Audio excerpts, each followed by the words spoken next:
right, so we're right here at this juncture. Look, we've been climbing this mountain. There's been lots and lots of good things that have happened. The group in Indiana's in here has just begun to blossom and grow, and our income, and we've gone ambassador and bronze, and shortly after this we went silver ambassador and presidential. I mean, things are happening, guys, and it's all good stuff. So let's trip along here, but here's the point, and I want to point this out, that when we left Montana, we left assuming that by April or May, we were leaving in January. We were actually driving out to the winter conference out in Atlanta, and this is where Christian got recognized as a master director, I think, at that point, or possibly even ambassador. It was a big deal. And that's actually the conference where Christian met Alexandra, who he really fell in love with at that conference and ended up marrying. They have our first grandson named Josiah. Awesome things happened at that conference. I mean, this is life, guys. This is cool to tell this story for me. But honestly, there again, I said I'd be honest. At that point, I think in reality, when we left Montana, we were ready for a hiatus, if you will.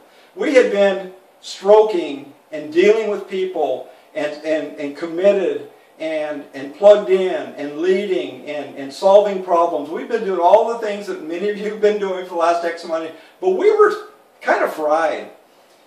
So when we left Montana, I mean, I think in our heart of hearts, we were ready for that 6-month hiatus, to not do a lot with Relive, proactively, to really still be there for our organization, still be there by phone and all that. But we were ready for a sizable break.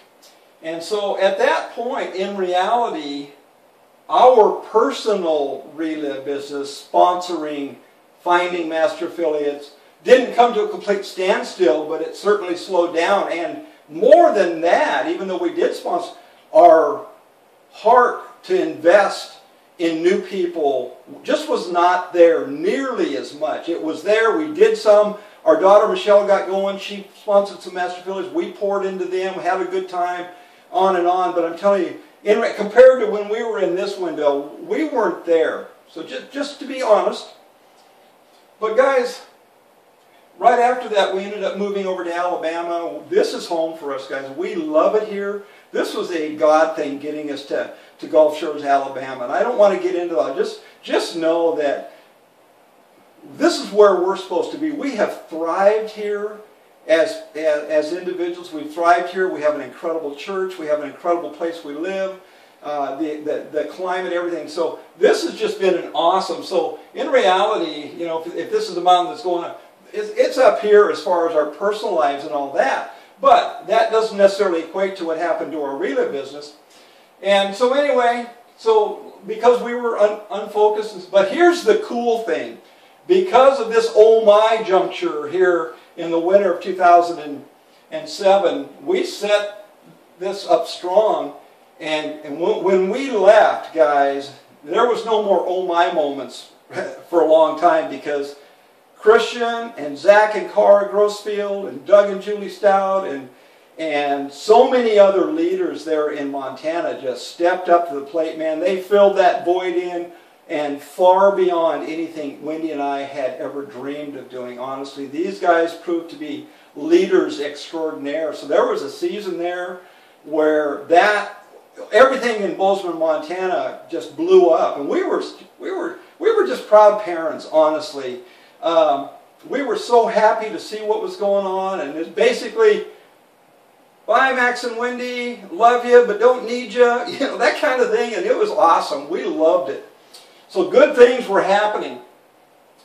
But then as time goes on, you know, and Relive, and really when the economy began to turn back in, what was it, like September of 2008, you know, that did take the things in the Relive world began to take a hit, and just some of the ways that we were going about Relive weren't working as well, because people didn't have access to 0% credit cards and so people weren't necessarily able to buy into master affiliate like they had been in the past and all that. So then I get down here and I got this thing that says VD. Well, what is that? Well, I call this the Valley of Despair. Not for me personally, or Wendy and I, but just simply, this was when a light bulb, a revelation began to take place in my understanding that maybe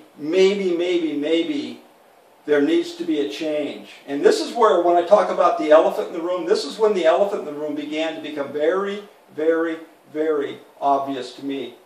We were traveling out in the Midwest, stopped to see some good friends of ours that live in the Midwest.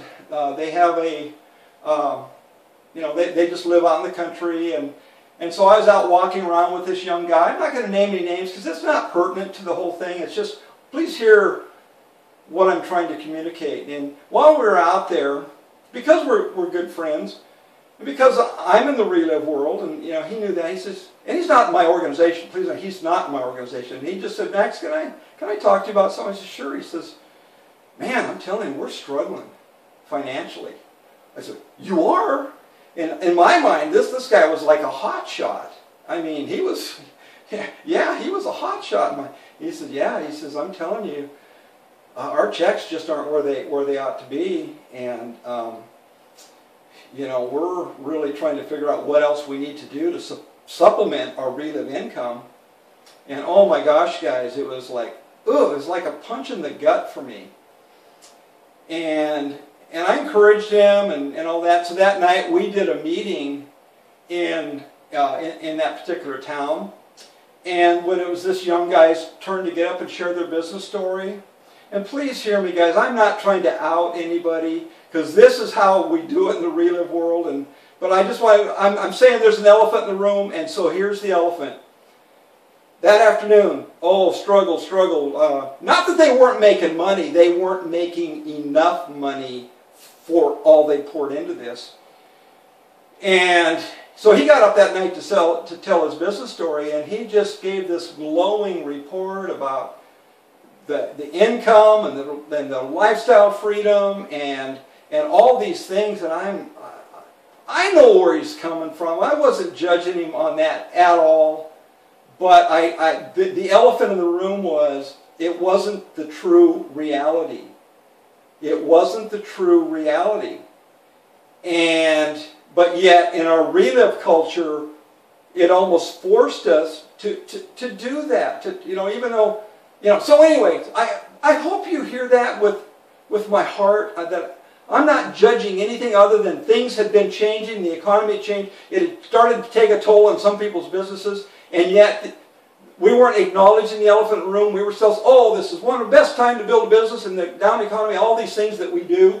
Well, that was in September. Well, in October, another young ambassador came and came down to Gulf Shores, and we were sitting outside, and almost an identical scenario took place where, could I be honest? Yes, you may. We're struggling. We're not making the income that we need to make. Every month I get my check and there's like a pit in my stomach because we need so much income and we're just not quite there, and we don't know what to do yet.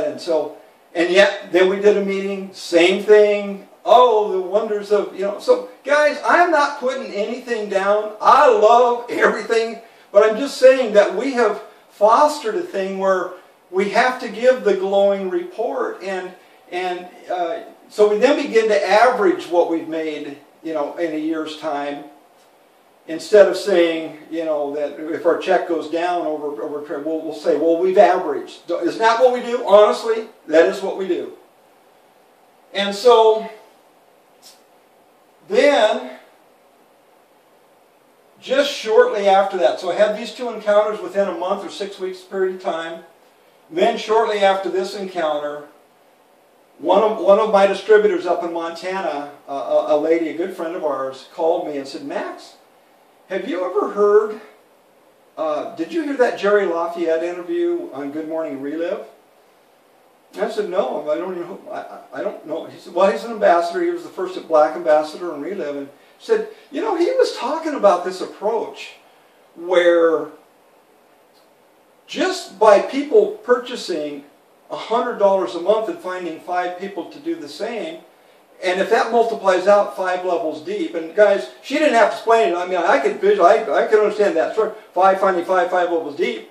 So do you realize that at the end, if people are only ordering $100 a month, that ends up, and actually, Jerry was using 70s, Classic and Energized, so he was using 70s. If people do that, just order Classic and Energized, 5 multiplying out 5 levels deep, that ends up being over $13,000 on that 5th level. And I said, Sandy, you are crazy. He said, well, Max, go run the numbers. You look it over. We did that at Saturday training. We looked at it. That's what happens. I said, oh, come on, man. So anyway, I did run the number and I went, wow. This blows my whole model for a lot of what we do. And so then I listened to that Jerry Lafayette interview from Good Morning Relive. And I'm telling you guys, my heart started pounding. I started saying, oh my word. This is the power. I'm telling you guys, this Relive compensation plan is absolutely powerful beyond belief. And I'm not convinced anymore. Here again, I'm just going to shoot it straight. I'm not convinced that incentivizing people to purchase in at Master Affiliate represents the strength of this approach. Not if you can just by ordering $100 a month and finding 5 to do the same, who find the 5 to do the same, 5 levels deep, ends up being, especially if we're using hundreds, ends up being all together, it ends up being about $23,000 a month. And nobody's ordering any more than $100 a month. That, to me, speaks of power and thoughtfulness in our Relive comp plan.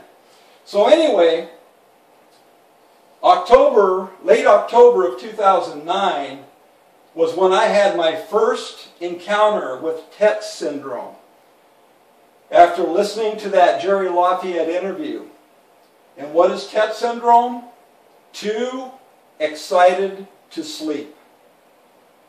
That was my first encounter. I had been imprinted, just like I'd been imprinted from like 1982 with the power of those Amway circles. This was very similar, man. I was imprinted, I was impacted, I was profoundly changed in my heart of hearts. When I saw this approach, guys, I mean, it was strong. And for 3 nights, I'd go to bed, I was dog tired, I'd wake up about 2:30, 3:30 in the morning, I'd be wide awake, and this thing about this 5x5 was all over me for 3 nights in a row. Now, understand, guys, I am not a person that loses sleep over anything. Ever. Ever. I always get my 8 hours of sleep. And all of a sudden, I'm getting like 4 and 5 hours of sleep a night, and I'm just agitated in a good way. I'm excited. I'm too excited to sleep. I wake up, and the possibilities, the profound effect of what we can do through this model, it was so upon me, I could not shake it. So, consequently, I invited Jerry Lafayette to come, and I wanted to, at that time I was doing a weekly call called the Team Presidential Call. Many of you remember that. And I interviewed him, and we still have that interview available. It's right here, so if you're inclined to write that down. But guys, I cannot impress upon you enough how profoundly imprinted I was by my interview with Jerry Lafayette and just that Good Morning Relive call that he had done. It rocked my entire model. It rocked my world. Even though, please understand, it has never really been proven out. It has in that's really what our check today represents. It's just loads and loads of people, layers and layers deep, ordering $100, $200 a month. That's what our income represents. It's not a bunch of master affiliates coming in. And that's great, because that's the strength of the Relive comp plan. Guys, I'm going to shut this off for now. I'm just about at the end of my thing. I'm going to come back. I'm going to finish this out, and then we're going to move on into our tools that we're going to be doing over the next X amount of days for training.